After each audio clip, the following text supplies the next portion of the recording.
Hi, I'm Mara Webster with In Creative Company, and thank you so much for tuning into one of our talks today. I'm so excited today to be joined by the fantastic Alexa Loo, currently starring in the TBS series Chad. And I wanted to ask you a little bit about your audition and when you first had the sides and were going to the audition and starting to think about who Denise was as a character already at that point, what your first impressions were of her, but also your first ideas in how you thought you might play her. Yeah, so when I first got the size and I was working with my coach, Beatrice King, we were working together and she showed me a video of April Ludgate from Parks and Rec. And, I hadn't seen the show and I wasn't familiar with her character, but as soon as I saw the video, I made that connection between her and the script and how Denise could really come to life through that character. So she was a big inspiration for me. And I kind of, took some inspiration from that character of April and worked it into Denise because they're different. Like, Denise is very academic and determined, and I kind of work some of my own life. I think it's great to kind of connect with the character and draw some personal connection from my own life into it. Yeah. And then I love that you were working with your acting coach even on the audition moments. And then were you also working with them in terms of preparation and character development once you landed the role? And if so, what were some of the things that they really helped guide you with in terms of her as character from that point onwards as well? Yeah, I did meet with her as we started filming the series. And I think something that we really focused on was in the pilot, it's kind of just a surface level of Denise and it's her kind of hard exterior. And as the series goes on, there's other episodes where you have to find more dimension with the character, just her other personality traits that we really explored.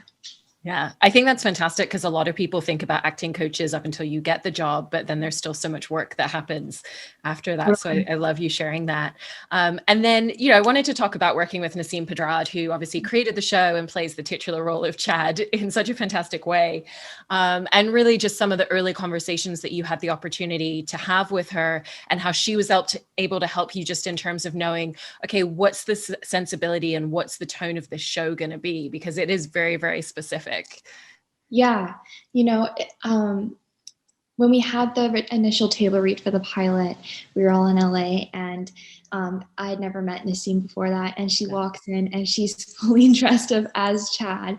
And I think right from that moment, like no words had to be had, but you could totally grasp the energy of the character and the show just from how she holds herself when she's performing. And working with Naseem, I learned so much from her as an actor. Just watching her work with her improv skills and her comedy, it was such an educational and inspiring experience. And with the way that she inhabits the role as well, I think one of the things that works very well in the show is that you and the rest of the cast never give any acknowledgement, any winks, any nods that Chad is not really a 14-year-old boy, but a woman playing a 14-year-old boy. And was that something that was very important to Naseem, that nobody ever showed any cracks in who Chad is as a character against the performer? I mean, we never explicitly said that, but I think, it was kind of just unsaid. And I think once we're working in the scenes, you don't even notice it. You don't you're just in the moment and it's just so fresh and organic. Absolutely. It's the same way watching the show as well. And then, you were mentioning getting to watch Naseem improv a lot, and in the scenes that you did together, what was that dynamic of working on scenes and staying true to the script, but then having an opportunity to really play around with things with each other? Yeah, Naseem, since she knows the character and the story so well, she could really improv and still come through with her vision. And for the rest of us, I think, she would suggest little things, or she'd be like, hey, just try to work something in here, like a little button here and there. And it was really interesting, and especially for me, who's kind of a newcomer, I'm not that familiar with things like improv and all that stuff. So it can be kind of a new experience, but having her with you through that journey and kind of guiding you, it was amazing. Yeah. Are there any specific kind of like tweaks or notes that you remember her giving you when you were doing scenes together? Yeah, like trying to find a good medium between Denise's, very blunt, just like zero emotion, and then also, still kind of getting the character's feelings through that kind of bluntness. Yeah, that's definitely a huge challenge with any character performance. And then I also want to talk about Denise in terms of her comedic delivery, because you deliver those lines so superbly and so fantastically. And sometimes they're incredibly biting and there's a lot of vitriol underneath, but also it does come from a place of friendship. She is friends with Chad at the same time as all of that going on. So how did you really figure out what the comedic tone and the comedic voice of your character was going to be? I always say that I never consider myself to be a funny person. And I think a lot of it was just like how I think I would talk to like maybe like my younger brother or something, just like, oh, I'm so done. But just bringing the kind of that perspective into it. It feels a little bit as well like Chad and Denise in particular, of all the characters, may not be friends with each other if they weren't stuck in school together. Did you think of their dynamic like that as kind of like they're forced to be friends versus they've necessarily chosen to be friends with each other? Yeah, of like the three trio friends of, me, Jake, and Naseem, Peter's definitely the glue of the bunch. And I think that, there's definitely those people that you go to school and you're like, hey, and you hang out, but then as soon as the bell rings, that's it. Like, it's done. And then you mentioned Jake Ryan, who plays Peter in the show, and your two characters have a really great rapport, and we get to see a lot more of the two of them together, and even momentarily without Chad later in the season. And so I wanted to ask you about working with Jake and kind of finding the dynamic and the relationship between your two characters, particularly because it does evolve throughout the show. Yeah, Jake is so nice. He's one of the nicest people ever. And I think working with him just came so easily. And, me, him, and Ella, we all had to do school together on set because, we're still in school. And I think through that, like, we just really all bonded, we got to play games and really just have some nice one-on-one time without the whole pressure of being in character and acting. Yeah. Yeah. And it feels like Peter has a lot more patience for Chad than Denise sometimes does as Totally. well. Yeah. So how would you kind of figure out where Denise's limits were when it's like, okay, we've had enough. I need to shut this down. I need to call you out. Because what's so great about Denise is that she's one of the few people in the entire show that ever will call Chad out, even though he probably needs to be called out a little bit more. Yeah. I think there's some obvious moments, there's like, yeah, no, we gotta shut this down. And then other times, there's small moments where she'll even Denise will look to Peter and be like I've got to shut this down and wait for his okay. But yeah. And then one of the aspects of Denise as a character as well is also, she has chronic fatigue syndrome. And so how did you approach that detail in her as a character and thinking about what's her energy going to be? And was that also part of why you think she had a little bit of shortness with Chad? Because it's just like, I'm tired. I'm literally physically tired. I don't have time for you. Yeah, I think that definitely is part of the reason why she's like, yeah, no, we got to stop this.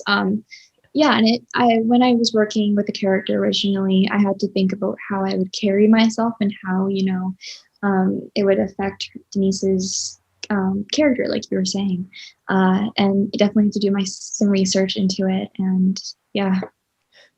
And then I also wanted to talk a little bit about Denise in terms of her backstory and her family and her home life, because throughout the show, we really get to see her just with her friends and in the high school environment. But obviously, there's a lot that comes into who she is. And, you were talking about how she's incredibly ambitious and very driven. And we see that she's competitive. She runs for, high school president as well on the student body. And so what were some of the details that you wanted to build out in terms of her backstory and who her family were and her parents particularly, and how that drive has really been instilled in her likely throughout her childhood?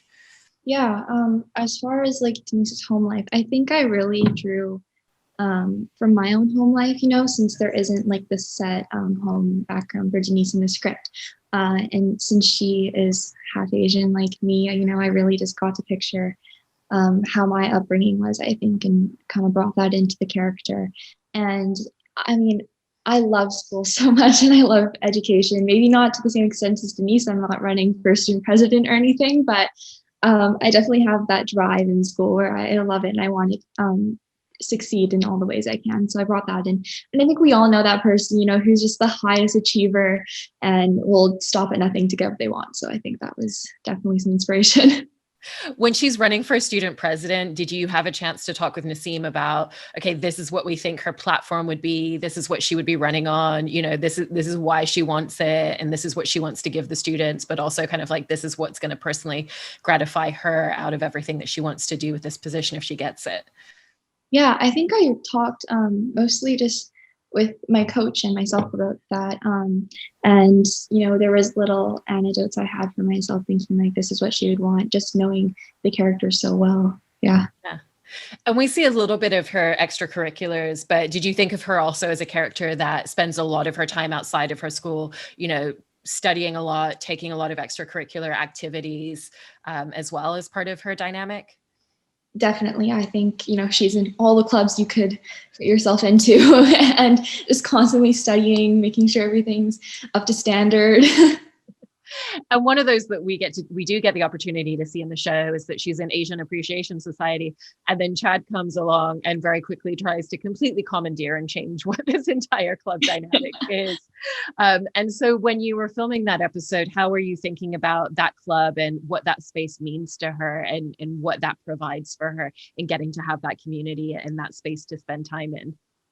Yeah, I think Asian Appreciation Club is something that must be so important to Denise.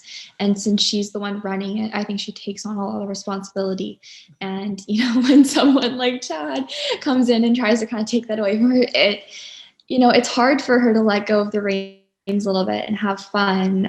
But I think at the same time, it's kind of good that Chad's character pushes Denise, to let loose just a little bit and explore some other things.